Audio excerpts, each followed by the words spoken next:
Kazuwai vana vaMwari, nhasi tinokuchingamidzai kumusangano wedu wematumba mukati megore rino ra2020.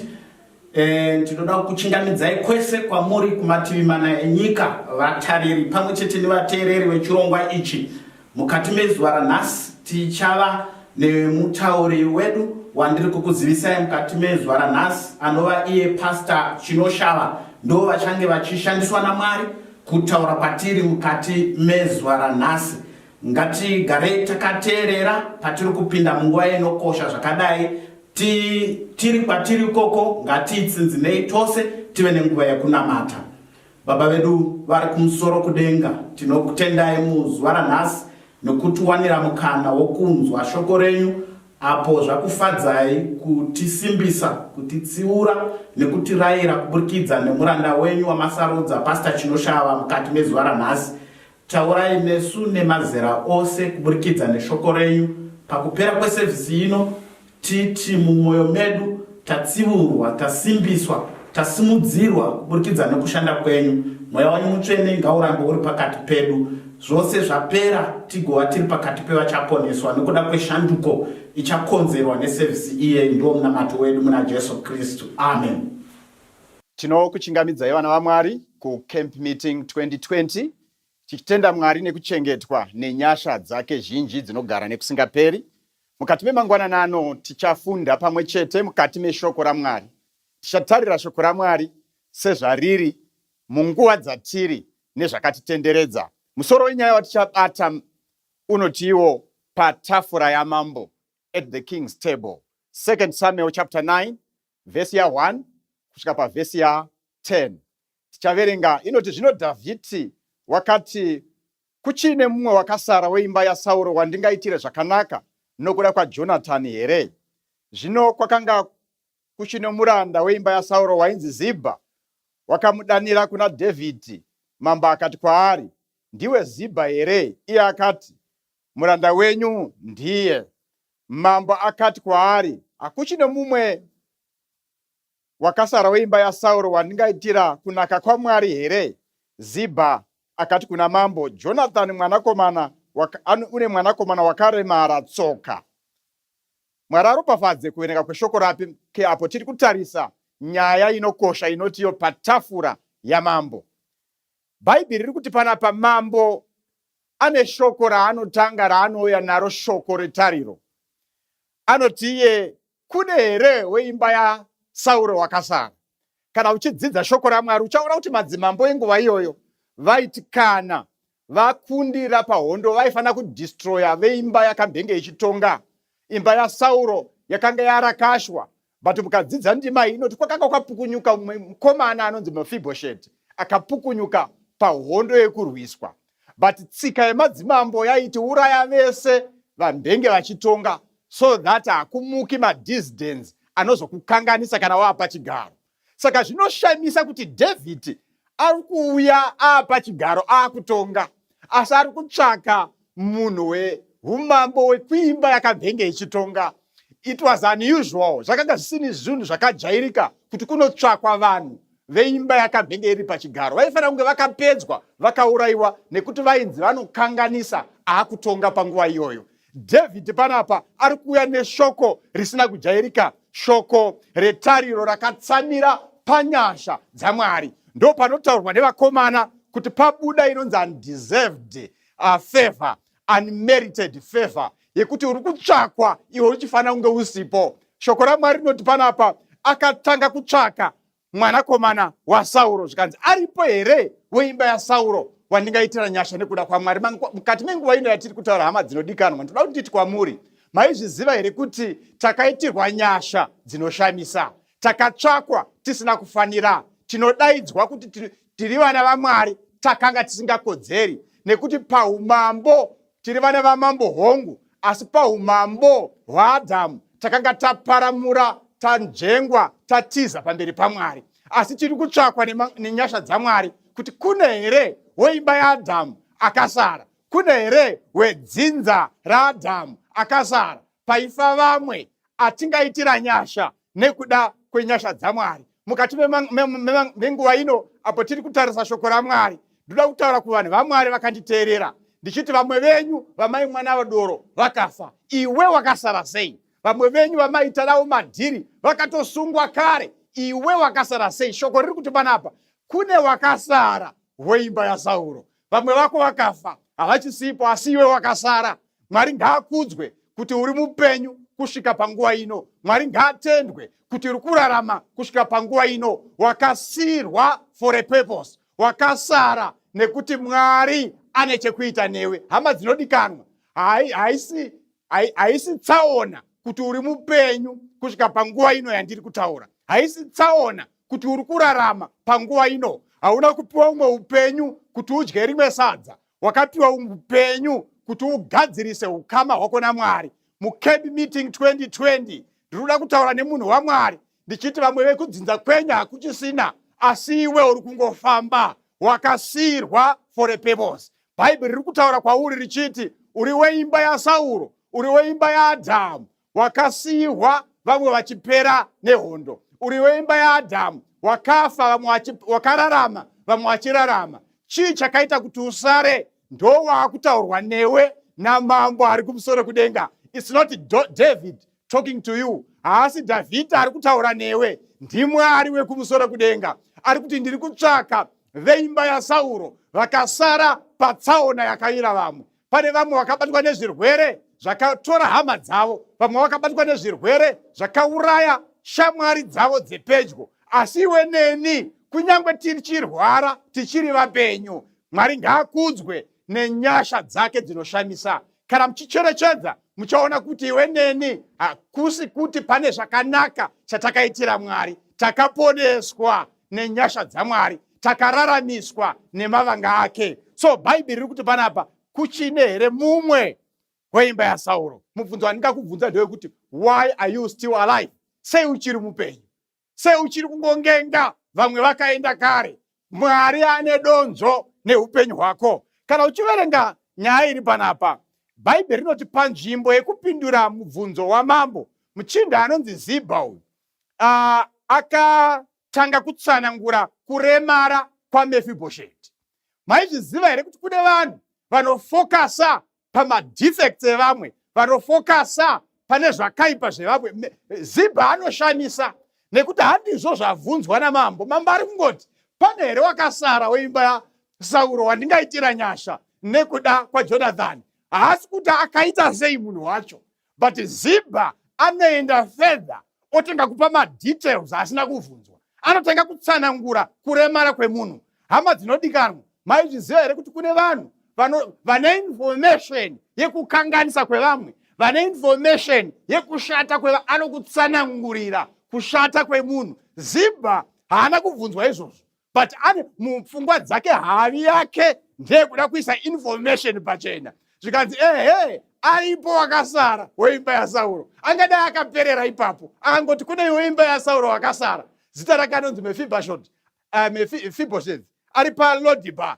ogumira ipapo. But Bhaibheri rinoti akatanga kutsanangura, wakaremara gumbo, wakadai. Bhaibheri riri kuti pane vanhu vari kuda kuponeswa. Mwari ari kungotsvaka veimba yaAdhamu vangade ruponeso. Hazvina basa vanonwa doro, hazvina basa vane mabasa akaipa avakaita. Mwari ari kuti panapa chipo cheruponeso chatinogamuchidza pachena, nekuda kwete nemabasa akanaka atakaita, asi nekuda kwetsitsi dzaMwari. Mukati memangwanani ano, let's not waste time describing people, tichitsanangura zvavari, tichitsanangura zvavakakanganisa. Let's focus on redeeming them. Shoko raMwari riri kuti mangwanani ano, munharaunda dzedu, mumhuri matinogara, handizive kuti tinogara nevanhu vakaita sei. Shoko riri kungoti kana ari weimba yaAdhamu, nyasha dzinofanira kuuya pamusoro pake. Hazvinei ari kubhawa, hazvinei akabata mishonga, hazvinei akakanganisa zvakaita sei. Mwari ari kutsvaka vanhu vaangaponesa mukati memangwanani ano. Ngatiregei kusaidzira vanhu kure, tichitsanangura kukundikana kwako, kuremara kwavo hakunei naMwari. Mwari ari kuti ngavauye sezvavakaita. Maizviziva here kuti Mefibhosheti kuremara kwaakaita haana kuremara nekuda kwake, akaremadzwa nekuti neni wakanga achimurera paitiza vamwe vachitiza honde akamudonhedzera pasi. Akaremadzwa nevamwe. Mukacherechedza chimwe chimiro chine vanhu nguva ino yatiri kurarama hakusi kuda kwavo. Zvakazviita vanhu vakangozviona vari musituation yekuti akafirwa nemurume, akazongozviona musituation yekuti murombo haana kana sendi, haana chaakaita kuti ave zvaari. Shoko raMwari rinoti panapa, Mwari ari kutsvaka vanhu vakadaro, ari kuti huyai kwandiri imi makaneta makaremerwa, ndichakupai zororo. Saka shoko raMwari rinoti panapa, Zibha anotanga kutsanangura zvikanzi aripo weimba yaSauro akasara asi akaremara. Bhaibheri riri kuti mangwanani ano vese vakaremadzwa nechitema huyai kwandiri makadaro. Vese vakaremadzwa nezvenyika ino, Mwari ane shoko retariro, ari kuti huyai sezvamakaita, ndichakugamuchidzai chipo chenyasha chandatsanangura pekutanga, chinonzi undeserved unmerited favor, kungogamuchiswa naMwari, kururama kwekungopiwa tisina zvataita. Shoko raMwari robva rati pavhesi 4, mambo haana kufokasa patsananguro. He was not interested pakuti munhu wacho akaita sei. Bhaibheri rinoti panapa, mambo akati aripi? Where is Mephibosheth? Mukati memangwanani, Mwari ari kutsvaka vanhu vake. Camp Meeting 2020, Mwari ari kukutsvakai amai, hazvina basa makapumhuka nenzira yakaita sei. Mwari ari kukutsvakai baba, Mwari ari kutsvaka mukomana, Mwari ari kutsvaka vasikana, ari kuti where are you? Sezvaakaita kuna Adhamu achipinda mukati megadheni, anoti Adhamu uripiko? Mwari achiri kungodaidza vanhu vake, ari kuti muripi? Zvikanzi aripi? And apa aibvunza Zibha because ndiye ane information. Ndoda kuti titi kwamuri vana vaMwari, maizviziva here kuti Mwari is counting on us, isu takatenda kwaari, kuti timuratidze tinokoka vaya vari kuda kuitirwa nyasha naMwari. Tine maneighbors edu anoda nyasha, tine hama dzedu dziri mumhuri dzinoda nyasha. Mwari ari kuti dzikokei, kunyangwe dzakararadza, kunyangwe dziri mukati meupombwe. Mwari ari kuti vakokei, muvaudze kuti zvenyu zvaita, pana ari kukudaidzai. Shoko raMwari rinoti panapa akabvunza akati aripi? Kana muchiverenga Bhaibheri mupavhesi 5, zvikanzi ipapo mambo Dhavhidhi akatuma nhume. Mwari akanaka. Ipapo mambo Dhavhidhi akatuma nhume kundomutora kumba kwaMakiri mwanakomana waAmieri paRodhibha. Mwari akatuma nhume. Mukati memangwanani, maizviziva here kuti kwakatumwa nhume pakutadza kwakaita Adhamu naEvha, tikaberekwa mudzinza rechitema? Zvinotaurwa naDhavhidhi kuti mai vangu vakandigamuchira ndakangosungwa nechitema, vakandiberekera muzvakaipa. Bhaibheri roti panapa, denga harina kuramba rakanyarara, raona kuti nyika yawira mukati yechitema. Shoko raMwari rinoti a messenger was sent. Mwambo wakatuma nhume. Vana vaMwari, ndine good news kwamuri. Mukati menzvimbo dzamunogara, mukati memisha yenyu, kwakatumwa nhume inoporesa vanorwara.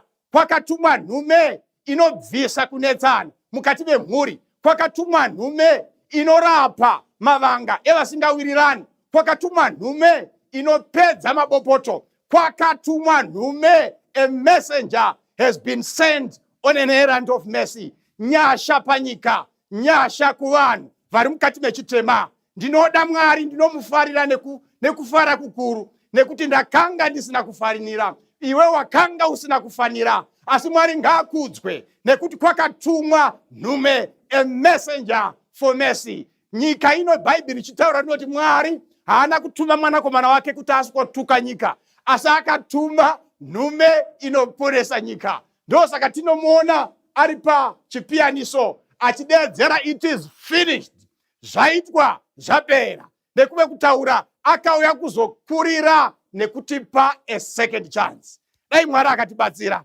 nekuti akatuma nhume. Inhume yerugare, inhume inorapa maronda, inhume inopedza zvinonetsa, inhume inotipa upenyu husingaperi. Ndinozviziva vanhu vakawanda vari kunetseka nezvakatitenderedza. Tichararama sei neCovid-19? Zvichamira sei neikonomi yedu? Asi ndoda kukutaurai ndichiti takatumirwa nhume. We are not alone. Bhaibheri richitaura pana Matthew rinoti tarirai ndinemi kusvika pakuguma kwenyika. Tine nhume yerugare inochengeta vana vaMwari. Kunyange zvakaminama tiri nematambudziko atinawo, tiine zvinonetsa mukati meupenyu hwatinorarama, ndoda kukutaurirai ndichiti kune nhume yakatumwa inopinda mudzimba dzedu ichigadzirisa zvinonetsa. Kune nhume yakatumwa inogona kutipa mabasa anonetsa mukati menyika ino. Kune nhume yakatuma inotipa kunyaradzwa panguva dzekuchema. A messenger has been sent on an errand of mercy. Kwete kuti tizourayiwa kana kuti tizoparadzwa, asi kuti tiwane upenyu usingaperi. Ndinofara nekuti inguva iyo tinogamuchira nyasha pamusoro penyasha, nekuti Bhaibheri riri kubudisa pachena, ariko here weimba yaSauro wakasara wandingaitira nyasha.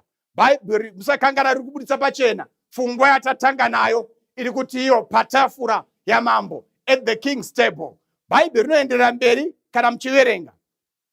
Rinoti pavhesi ya8, iye akamufugamira adedzwa Mefibhosheti auya abva kuLodhibha, kunyika yerenje, abva kuLodhibha, kunyika yekutambura, abva kuLodhibha, kune masoils asiri fertile, abva kuLodhibha, kwaakanga akahwanda. Bhaibheri rinoti pavhesi ya8, iye akafugamira akati, muranda wenyu chinyiko zvamakatarira imbwa yakafa seni. Now, kana muchiverenga mashoko aya vana vaMwari, ndoda kuti mubate chinhu ichi. Mashoko ari kubva pamuromo waprince, former prince, anga ari mudyi wenhaka paumambo hwababa vake, but nekutarisa chimiro chake, nekutarira zvaari, ari kuona ari defeated, ari kuona ari useless. Anoti iye, Bhaibheri rinoti akapfugama pamberi paDhavhidhi akati, muranda wenyu chinyiko, makangotarisa henyu imbwa yakafa. What humility yatiri kuona ichiitwa pano naMefibhosheti. Ari kukanda uko kuti ndiri mwana wamambo, ari kukanda uko kuti baba vangu vakambotonga, ari kuti pari zvino ndangova imbwa yakafa. Mukati memangwananano, kana tichida kuponeswa pamberi paMwari, ngatibvisei kuzvikudza, ngatibvisei kuzviona tiri vanhu vanokosha, vachaponeswa marema achangobvuma kuti tiri vatadzi. Vanhu vachaenda kudenga vatadzi, vachanzwisisa kuti takangofanana nembwa yakafa. Imbwa dzaitarisirwa pasi pachiJudha, ungatimeshene imbwa. Imbwa dzinototarisirwa kuti ndo vanhu vakaraswa, but uyo ari kutoti ndiri imbwa ndo chekutanga. Chechipiri obva ati ndiri imbwa yakafa, handisi mhenyuba.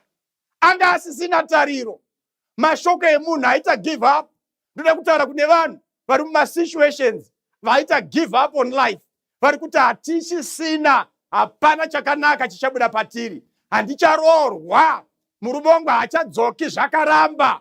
Ndoda kukupa tariro mangwananano ndichiti, ehe, pakutarira kwemaziso ako uri imbwa yakafa, but Mwari wekudenga ari kuti ariko here wakasara, werudzi rwako wandingaitire nyasha, nekuda kwaDhavhidhi, nekuda kwaJonathani, ndiani wandingaitire nyasha mukati memangwananano.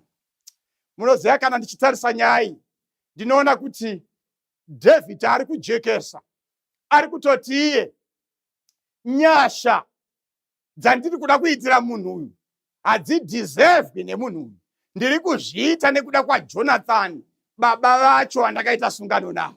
Maizviziva here kuti dai kusina Jesu tingadai tisipo? Dai pasina Jesu hapana chatinogona kuimbira tichiita, hapana kuparidzwa kunoitwa kana pasina Jesu.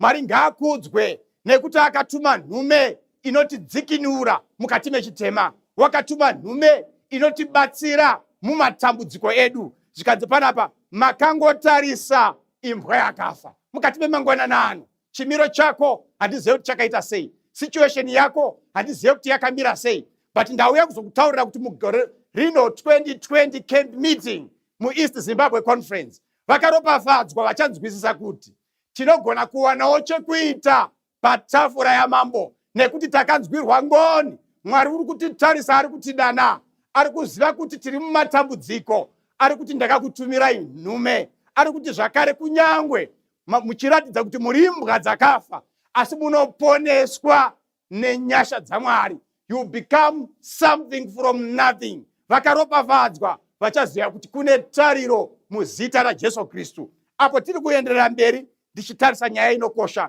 iri kuti patafura yamambo, at the king's table. Bhaibheri rinoti panapa, kana muchiverenga zvakanaka, kubva pavhesi ya9, ipapo mambo akadana Zibha muranda waSauro akati kwaari, zvose zvakanga zviri zvaSauro neimba yake yose ndakazvipa mwanakomana watenzi wako.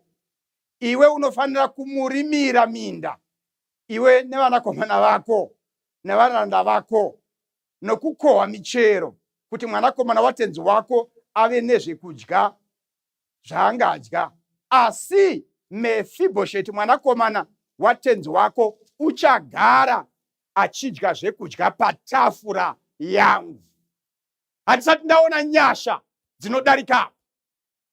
Munhu akanga achizviona sembwa yakafa, ana baba vakanga vafa vabviswa paumambo, anodatsvakwa odzorwa onzi waakukwanisa kugara patafura yamambo. Vana vaMwari, zita raJehovha ngarikudzwe. Takanga tisiri chinhu pamberi paMwari, takanga tisingagamuchiriki pamberi paMwari, asi nenyasha dzaJesu tinogamuchirwa. Ndinoda kutaura kuvanhu vapererwa netariro, ndiri kutaura kuvanhu vanoti hatisiri chinhu chinoverengwa, asi ndoda kunditi kwamuri mukati memangwananano, munokokwa kupinda patafura yamambo, tafura yenyasha, tafura yevanhu vakanzwirwa ngoni, tafura yevakaponeswa. Kana muchiverenga, ndiri kuona Mefibhosheti achigwesha makumbo ake aine hurema, achiuya patafura, achionekwa achisangana nevana vamambo vakanga vaine zvimiro zvinokudzwa varipo patafura.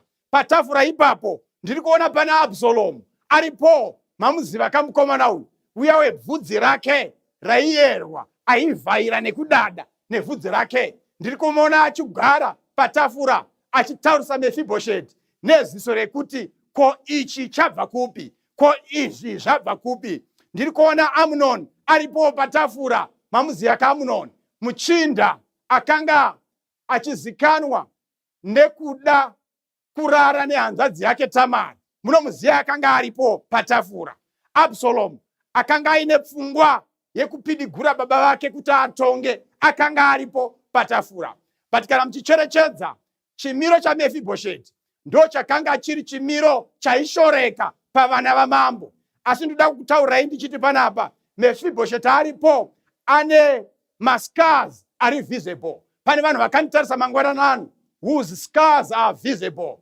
Come to God, anokugamuchirai akadaro. Hazvina basa kuti makamutadzira nenzira ipi, mascars enyu, mavanga enyu arioneka. Asi ndoda kutaurirai kuti vane mavanga vanooneka vanogamuchirwa naMwari, anovatora kuvaisa mukati maumambo hwake. Tinana Abhusaromu vakanga vaine mavanga asingaoneki, nekuti mukati make ari kufunga kumukira mambo, asi kunze hakuna chinooneka. Maizviziva here kuti tinotora nguva yedu kuataka vanhu vane zvimiro vane mavanga anooneka? Tinovatarisira pasi, tinovashora nekuti mavanga avo anooneka. But Bhaibheri riri kuti panapa, vakaropafadzwa vachamiririrwa naMefibhosheti, vane mavanga kunze, asi munyasha dzaJesu Kristu vachauyawo patafura yamambo, at the king's table, vachiponeswa. Asi ndiri kuona ana Amunoni vari kufunga kurara nehanzvadzi dzavo, asi hakuna anoziva,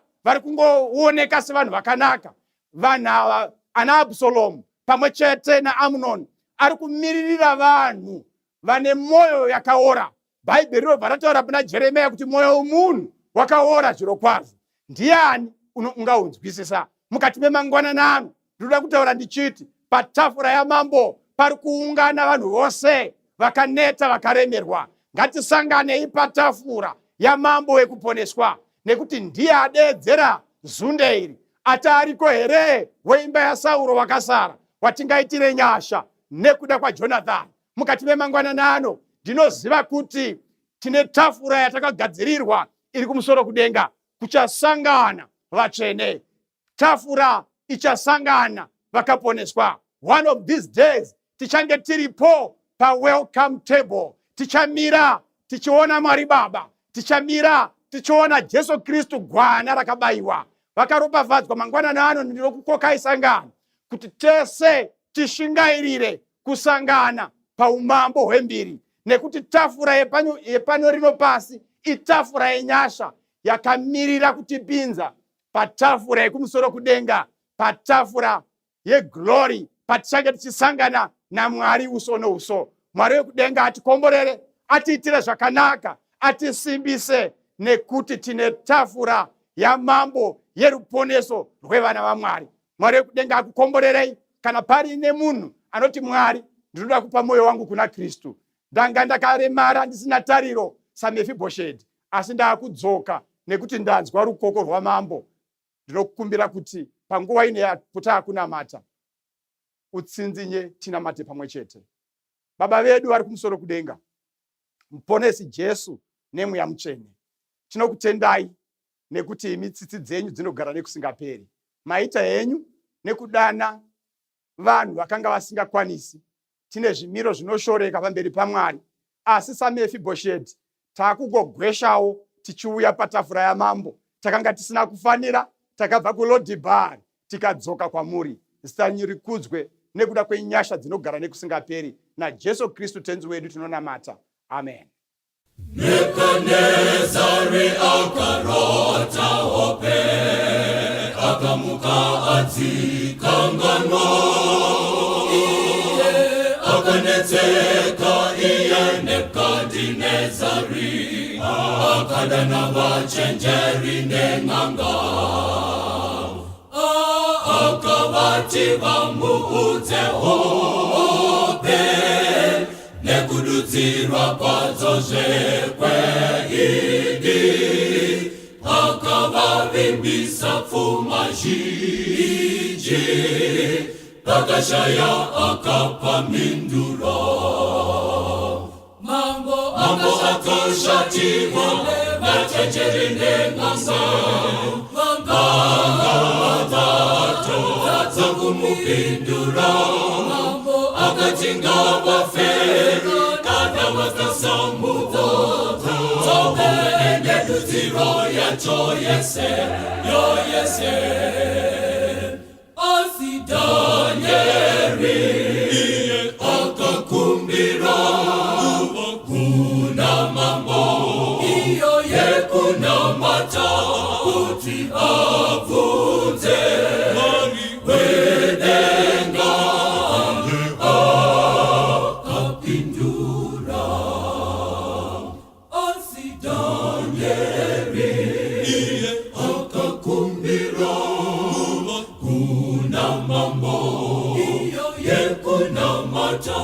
Kuti abvunze Mwari wedenga,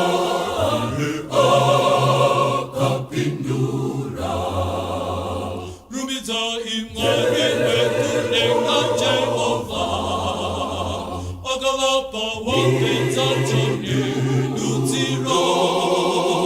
Danieri akaudza mambo zvaanida, wapedza chone dudziro.